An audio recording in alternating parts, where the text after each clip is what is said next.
مباہلہ ایک ایسا عمل کہ جو دو گروپوں کے درمیان بددعا کے لیے ہاتھ اٹھائے جائے اور جھوٹوں پر اللہ کی لعنت اترے. یہ کب آیت آئی؟ اس آیت کو آنے کا موقع کیا ہے؟ یہ ہر آیت اپنے شان نزول سے پہچانی جاتی ہے. جب تک شان نزول معلوم نہ ہو. شان نزول کا معنی کیا ہے؟ نازل ہونے کا سبب، وجہ، ریزن آف آیت. آیت کے نازل ہونے کا سبب کیا ہے؟ کس موقع پر نازل ہوئی؟ کیوں نازل ہوئی؟ ایسے بہت ساری آیات ہیں، اس کی طرف میں ابھی نہیں جانا چاہتا. بس میں بتانا یہ چاہتا ہوں کہ اس کا شان نزول یہ ہے کہ پورے عیسائیوں نے 40 افراد چن کر جو ان کے بڑے عالم تھے پیغمبر کے پاس گئے. اور ابھی جیسے کہ جو نیت صلی اللہ علیہ وسلم آپ کے سامنے پڑھ رہے تھے کہ 3 دن تک آتے رہے اور پیغمبر ان سے منہ پھیر رہے، وہ نہیں ملا. تیسرے دن جب وہ لوگوں سے کہہ رہے تھے کہ تمہارا رسول جو خلق عظیم کا مالک ہے کیوں نہیں مل رہا، تو بس ایسے موقع پر مولا کائنات نے کہا جس لیے نہیں مل رہے وہ آپ نے سن لیا. بس بتانا یہ چاہتا ہوں کہ جو لوگ پیغمبر کے ساتھ مکے سے ہجرت کر کے آئے تھے وہ بھی تھے. توجہ رکھیے گا، جو ہجرت کر کے آئے تھے وہ بھی تھے اور جو انصار تھے وہ بھی تھے. ساری زندگی رسول کے ساتھ رہ کر جو مزاج رسول نہ سمجھ سکے وہ کلام رسول کیسے سمجھ لے گا؟ ماشاءاللہ. ساری زندگی رسول کے ساتھ رہ کر مزاج رسول نہ سمجھ سکے وہ کلام رسول کیسے سمجھیں گے؟ علی علیہ السلام نے فرمایا یہ انگوٹھیاں اتارو، تو سونے کی پہنی ہے، سونے کی چین اتارو، سونے کے زیورات اتارو، جواہرات، ریشم کے کپڑے اتارو. تو اول 9 ذی الحجہ کو سرکار ختمی مرتبت نے اعلان کر دیا کہ میں اس سے ملوں گا جس کے ہاتھ میں سونے کی انگوٹھی نہیں ہوگی، جس کے ہاتھ میں ہیرے کی انگوٹھی نہیں ہوگی، جس کے ہاتھ میں ریشم نہیں ہوگا. تو وہ پیغمبر جو عیسائیوں سے نہ ملے اس لباس میں، اگر مسلمان یہ لباس پہن لے تو کس منہ سے کہے گا کہ شفاعت رسول پائے گا؟ ماشاءاللہ زندہ آباد. کیسے شفاعت رسول ملے گی؟ بے شک. دنیا یہ سمجھتی ہے کہ ہم اپنے آپ کو دولت مند ثابت کرنے کے لیے محفل پہ یہ پتہ چلے کہ ہم پیسے والے ہیں، ہم دولت مند ہیں، ہم بڑے لوگ ہیں، وہ اس قسم کا عمل کرتے ہیں. یہ احساس کمتری ہے. پیغمبر اکرم صلی اللہ علیہ وآلہ وسلم نے بتلایا سب سے بڑی برتری انسان کے اندر انسانیت ہے. اگر انسان بن کے زندہ رہے تو پھٹے کپڑوں میں بھی بلند ہو جاتا ہے، اور اگر انسانیت نہ ہو تو فرعون بن کر بھی غرق ہو جاتا ہے. ماشاءاللہ زندہ آباد. تیسرے دن جب آئے انگوٹھیاں اتاری، ہیرے جواہرات اتارے، سونے کے تمام لباس اتارے، ریشم کا لباس اتارا، آدمی کے بچے بن کے آئے. سرکار نے کھڑے ہو کر استقبال بھی کیا اور اپنے کاندھوں سے عبا اتار کر فرش کر کے بچھایا. اس لیے کہ اس نبی کی شریعت میں مہمان کا احترام ہے. مہمان کا احترام ہے. اکرم الضیف ولو کان کافرا. مہمان کی عزت کرو چاہے کافری کیوں نہ ہو. یہ پہلا مرحلہ تھا. اب اس کے بعد جب بات چیت شروع ہوئی تو بات ہو رہی تھی مسجد کے ایک حصے میں جہاں وہ آ کر پیغمبر سے ملے تھے. گفتگو ہوئی. انہوں نے کہا کہ آپ کہتے ہیں کہ اللہ ایک ہے, بے شک. ہم کہتے ہیں کہ تثلیث تین کو ملا کر ایک. پیغمبر نے فرمایا کہ تمہارے پاس دلیل کیا ہے؟ تو آپ نے سن لیا. انہوں نے کہا کہ بھئی عیسیٰ علیہ السلام اللہ کے بیٹے ہیں. کیسے بیٹے ہیں؟ کہ اس لیے بیٹے ہیں کہ ان کا باپ نہیں ہے, بغیر باپ کے. پھر ان کی ماں جو ہے وہ خانہ کعبہ میں, اس زمانے کے کعبے میں بیت المقدس میں پروان چڑھی, اللہ کے گھر میں جوان ہوئی, اس کا کھانا بھی جنت سے. تو معلوم نہیں کہ کیا کیا باتیں ہوئی ہوں گی, لیکن ایک بات میں آپ کے سامنے بتانا چاہتا ہوں اس سے پہلے کہ پیغمبر کے جواب آپ کے سامنے پیش کروں, کہ اللہ نے اپنے گھر میں پالا, جنت سے کھانے بھیجے, نبی کو پرورش کرنے والا بنایا, لیکن جب عیسیٰ کی ولادت کا دن آیا تو گھر سے نکال دیا اور کہا جاؤ, یہ اللہ کا گھر ہے, جچا خانہ نہیں.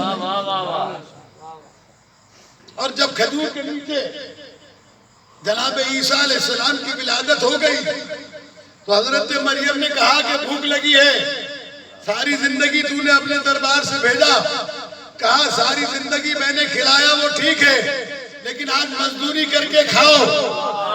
یہ درخت ہلاؤ گی, کھجوریں گریں گی, بغیر موسم کے رطباً جنیاں تازی کھجوریں دوں گا, لیکن محنت کر کے دوں گا تاکہ دنیا یہ پتہ چل جائے دنیا کو کہ عیسیٰ اگر بیٹا ہوتا تو میرے گھر میں پیدا ہوتا. ایسے وقت میں کوئی اپنی بیوی کو گھر سے باہر نہیں نکالتا. پھر ساری زندگی گھر سے کھلایا, آج اپنی محنت کر کے کھاؤ. بس اسی کو میں مقابلتاً ایک جملہ آپ کی خدمت میں ہدیہ کر دوں, کیونکہ آج کل لوگ بہت تیزی کے ساتھ گمراہی پھیلا رہے ہیں کہ حضرت علی علیہ السلام چونکہ کعبے میں پیدا ہوئے اس لیے وہ اللہ یا رب کا کوئی حصہ ہے.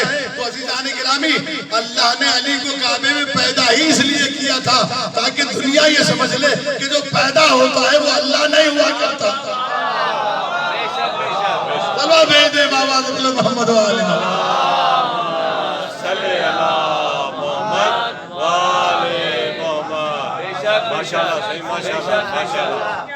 جو کعبے میں پیدا ہو اس لیے پیدا کیا تھا تاکہ پیدائش علی کا نشان رہے, دنیا جان لے کہ جو پیدا ہوتا ہے وہ اللہ نہیں ہوتا, بندہ ہوتا ہے. بس عزیزان گرامی, اب پیغمبر نے اپنی دلیلیں دینی شروع کی. ان کے جواب میں وہ کئی ساری آیتیں قرآن مجید کے اندر موجود, اس میں سے ایک آیت جو ابھی پڑھی گئی کہ ان مثل عیسیٰ کمثل آدم, عیسیٰ کی مثل آدم کی طرح سے, خلقہ من تراب, جسے اللہ نے مٹی سے پیدا کیا. تو اگر بیٹا ہونا اس بات کی دلیل ہے کہ باپ نہیں ہے تو بیٹا ہے, اس کے تو باپ ہے, نما ہے, اس کو زیادہ حق حاصل ہے. اور پھر اس کے بعد خدا کی قسم اگر مسلمان قرآن سمجھ لیتے تو آج مسلمانوں میں جھگڑا نہ ہوتا. آج سب تو کہتے ہیں کالی کملے والے اور لال کملی والے اور زلفوں والے, یہ سارے ذکر کرتے ہو, کبھی قرآن مجید کی آیتوں والا بھی کہہ کے سن لیا کرو, سمجھا کرو کہ قرآن مجید میں اللہ نے اپنے نبی کے لیے کیا کہا. جب انہوں نے اس کے اوپر بھی اعتراض کیا اور نہیں مانا تو اللہ نے پیغمبر سے کہلوایا کہ کہہ دو ان سے, کہہ دو ان سے کیا کہ اگر اللہ کے کوئی بیٹا ہوتا, ان کانا للرحمن ولد فانا افضل العابدین, اگر اللہ کے کوئی بیٹا ہوتا تو کائنات کا سب سے پہلا عبادت گزار میں ہوں. عبادت روح نہیں کرتی ہے, عبادت شعور کرتا ہے. پیغمبر نے کہا, اللہ نے کہلوایا ان کان للرحمن ولد فانا اول العابدین, اگر اللہ کے کوئی بیٹا ہوتا, رحمان کے کوئی بیٹا ہوتا تو سب سے پہلا عبادت گزار میں ہوں. یعنی کائنات میں کچھ نہیں تھا, اللہ تھا یا میں تھا یا معبود تھا یا عبد تھا. تو جب مجھے بیٹا ہونے کا پتہ نہیں تو تمہیں کس نے بتا دیا کہ اللہ کی بیٹا ہے؟ یا دوسرے لفظوں میں یوں سمجھا دوں کہ اس آیت کو نازل کر کے پروردگار یہ سمجھانا چاہتا تھا کہ اگر بیٹا کہلانے کا حقدار کوئی ہوتا تو پہلا عبادت گزار میں ہوں، مجھے حق تھا کہ میں اللہ کا بیٹا کہلاتا. تو جب میں اللہ کا بیٹا نہیں کہلاتا تو تمہیں کس نے کہا؟ بے شک.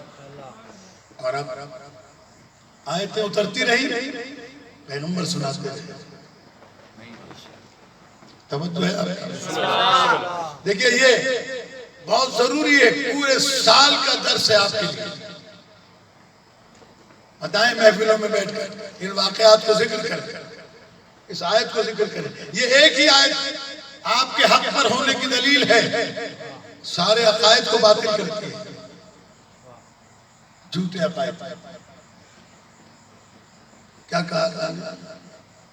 آیت نازل ہوتی رہی، ایک آیت، دوسری آیت، تیسری آیت، چوتھی آیت، نہیں مانے.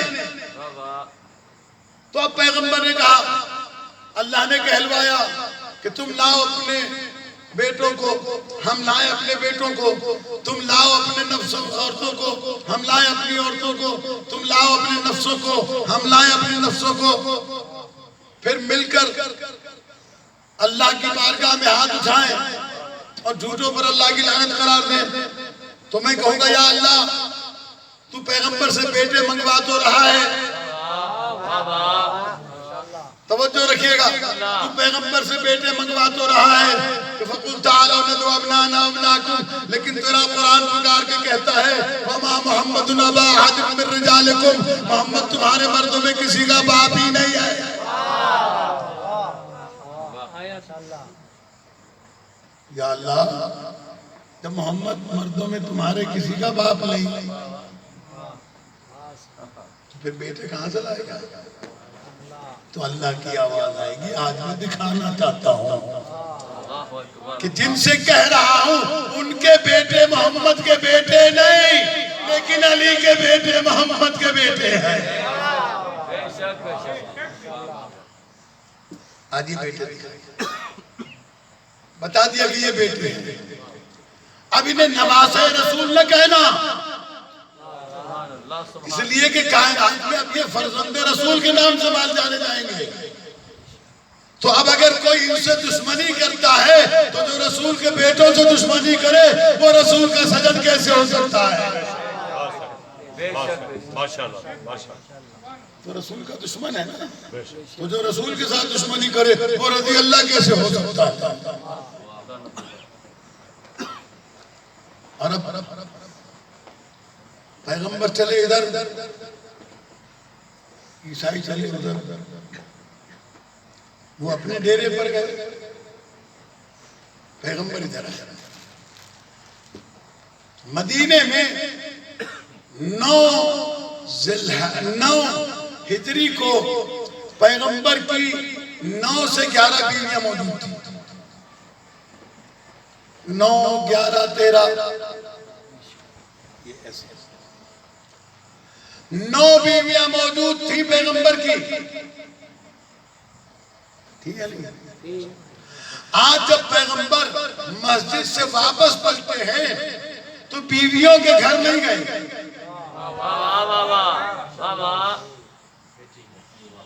بیویوں کے گھر نہیں گئے، اپنی بیٹی کے گھر آئے. اور وہ سارا واقعہ آپ سنتے ہیں حدیث کے ساتھ. پیغمبر نے آگے کہا کہ میں بدن میں ضعف محسوس کر رہا ہوں. تو پیغمبر نے سیدہ کونین کے گھر کو انتخاب کیا. چادر میں 5 جمع ہوئے.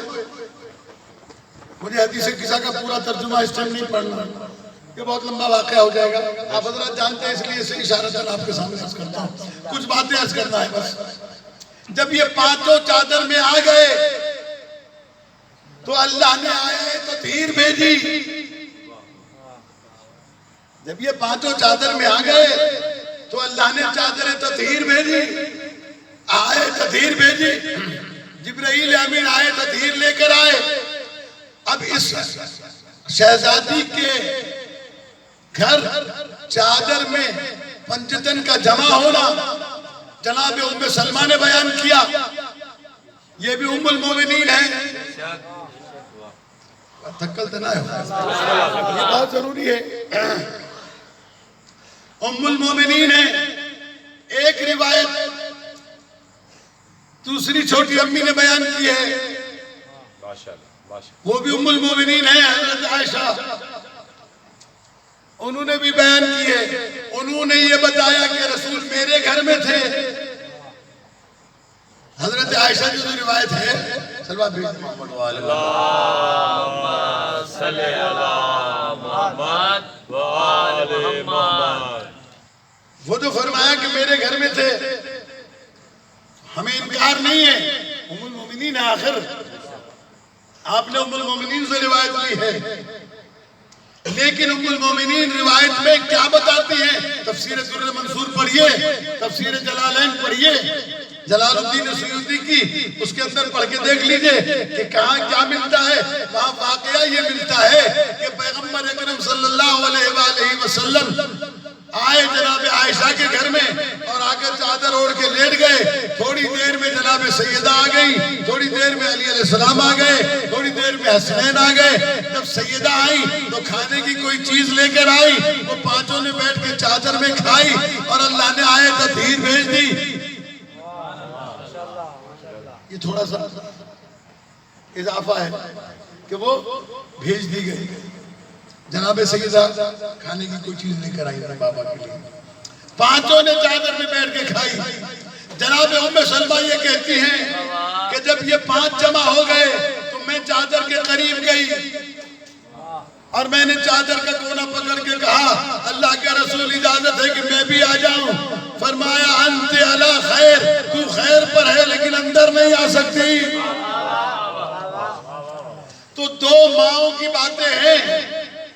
ایک ام سلمہ سلام اللہ علیہا جو اس وقت کی آخری ام المومنین ہے، جو سب سے کربلا کے واقعے کے بعد تک زندہ رہی.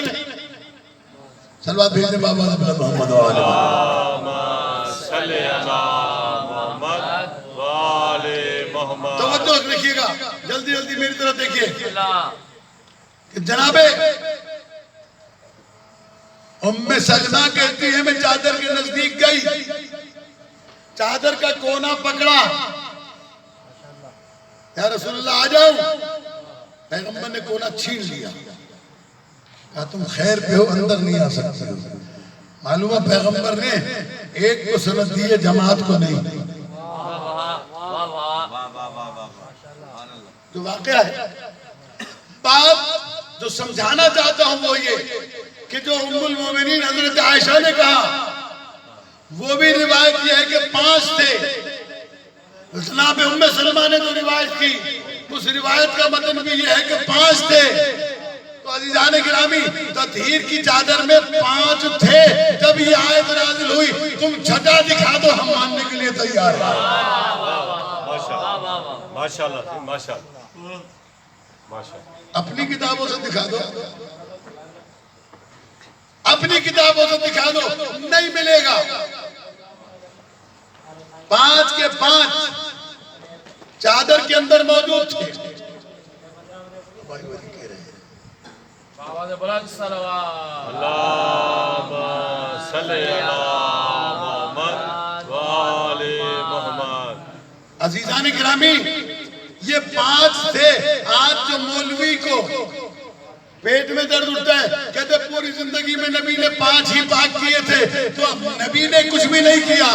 یہ تو اللہ نے کرائے کہ جو جھوٹوں کے مقابلے میں جائے گا وہ یہ 5 ہیں، چھٹا کوئی نہیں.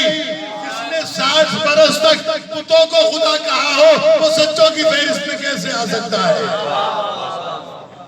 ماشاءاللہ سے ماشاءاللہ. بے شک اس میں ساری زندگی.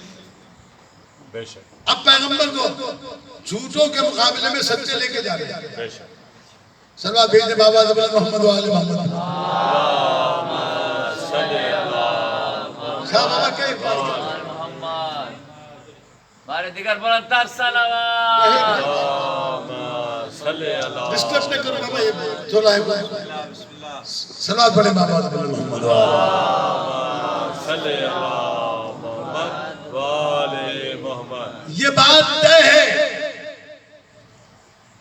کہ یہ 5 دن چادر میں جب آئے تطہیر اتری، آئے تطہیر ہے ضمانت، اب ہم کسی اور کے لیے نہیں کہہ سکتے، ان 5 کے لیے کہہ سکتے ہیں کہ جن کی طہارت کا ذمہ دار اللہ ہو وہاں نجاست نہیں آ سکتی۔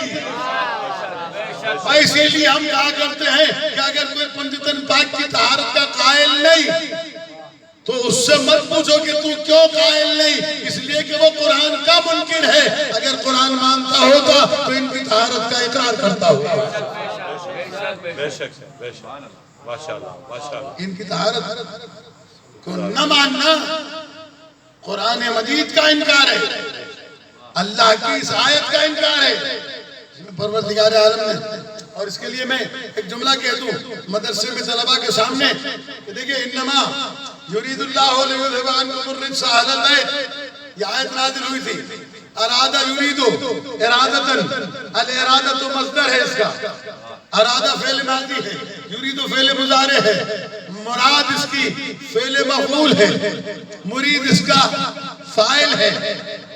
یہ 4 لفظ یاد رکھیے گا، یرید فعل، مرید فاعل، مراد مفعول۔ بات سمجھ میں آ رہی ہے؟ یعنی جو ارادہ کرے وہ ہے فاعل، جس چیز کا ارادہ کرے وہ ہے مفعول۔ اسی لیے جب ہم منت مانتے ہیں تو ہم کہتے ہیں کہ جناب مراد پوری ہوئی، یعنی جو مانگا تھا وہ مل گیا۔ کہا بھائی مراد پوری ہوئی، یعنی جو مانگا تھا وہ مل گیا، بیٹا مانگا تھا مل گیا، اولاد مانگی تھی مل گئی، نوکری مانگی تھی مل گئی، رزق مانگا تھا مل گیا، گھر مانگا تھا مل گیا۔ تو اب یہ مراد ہے، یہ ہے جو طلب کی جائے چیز پوری ہو جانے کے بعد۔ تو عزیزان گرامی ایک بات پوچھتا ہوں، یہ جو بیٹا دیتا ہے کون؟ نوکری دیتا ہے کون؟ رزق دیتا ہے کون؟ صحت دیتا ہے کون؟ تو سب کہیں گے کہ وہ اللہ۔ بیٹا بھی اس سے مانگو، رزق بھی اس سے مانگو۔ تو اگر واقعاً آپ توحید پرست ہیں اور واقعاً اللہ کی وحدانیت کو مانتے ہیں تو پھر بیٹا اس سے مانگتے ہو، پوری وہ کرتا ہے، رزق اس سے مانگتے ہو، دیتا وہ ہے، صحت اس سے مانگتے ہو، دیتا وہ ہے۔ تو عزیزان گرامی یہ ہے مراد۔ مراد یعنی جس سے مانگا جائے وہ پورا کرے۔ تو اب ساری کائنات کی مراد اللہ پوری کرے، ساری کائنات کی مراد اللہ پوری کرے۔ اللہ کی مراد آل محمد ہے۔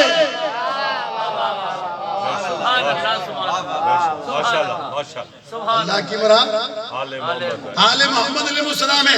اللہ نے کہا ان اللہ کا ارادہ ہے تو اللہ ہے مرید، آل محمد ہے مراد۔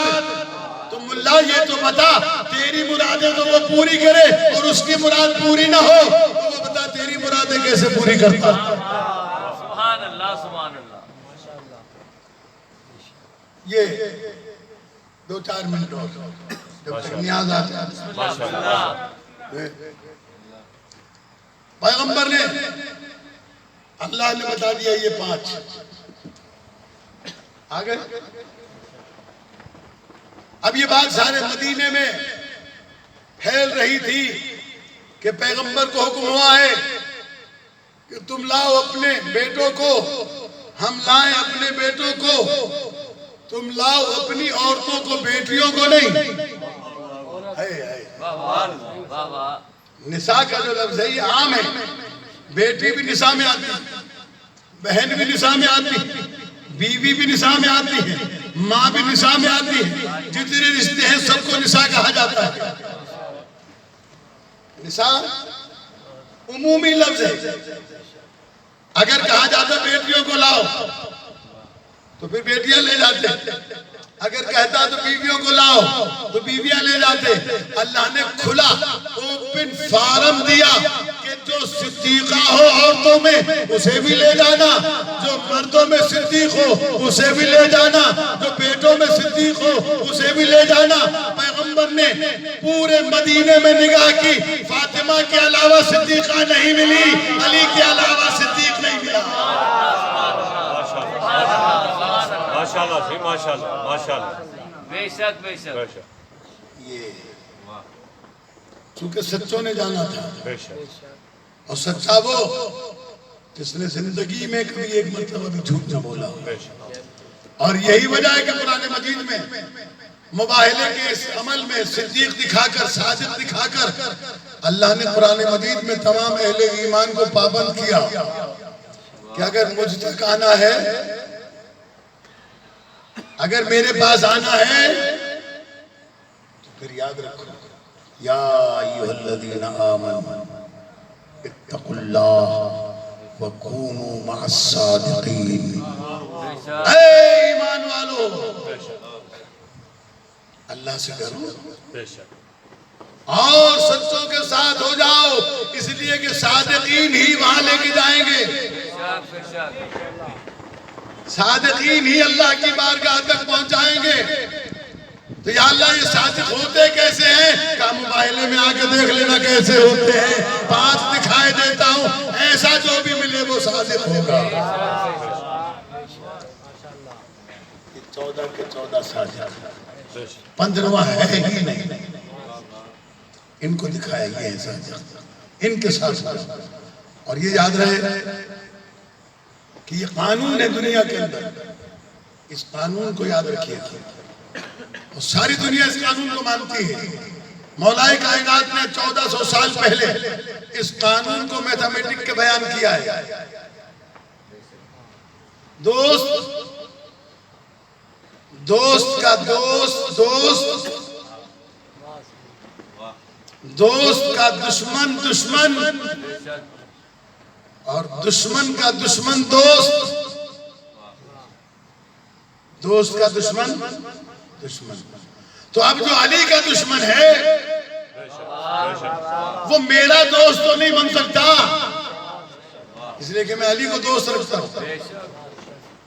تو یہ جو مباہلے کے میدان کے لیے کہتے ہیں کہ پیغمبر نے دوست بنایا تھا، اس قانون پر بھی تو مولوی کھڑا نہیں ہوتا۔ اگر پیغمبر نے کہا تھا کہ تمہارا دوست علی ہے، جس کا میں دوست ہوں، علی اس کا دوست ہے، تو اب علی جس کا دوست ہے، علی کا دشمن اس کا دوست نہیں بن سکتا۔ قانون ہے، فطرت۔ اب لے کے چلے پیغمبر، تو تاریخ نے جو نقشہ بتایا قرآن مجید کی آیت کے نزول کے مطابق، سبحان اللہ، پیغمبر نے ایک بیٹے کو گود میں لیا، بے شک سبحان اللہ ایک کی انگلی پکڑی، علی فَقُلْ تَعَالَوْا نَدْعُ أَبْنَاءَنَا وَأَبْنَاءَكُمْ، واہ واہ، پھر کہا نساءنا و نساءکم،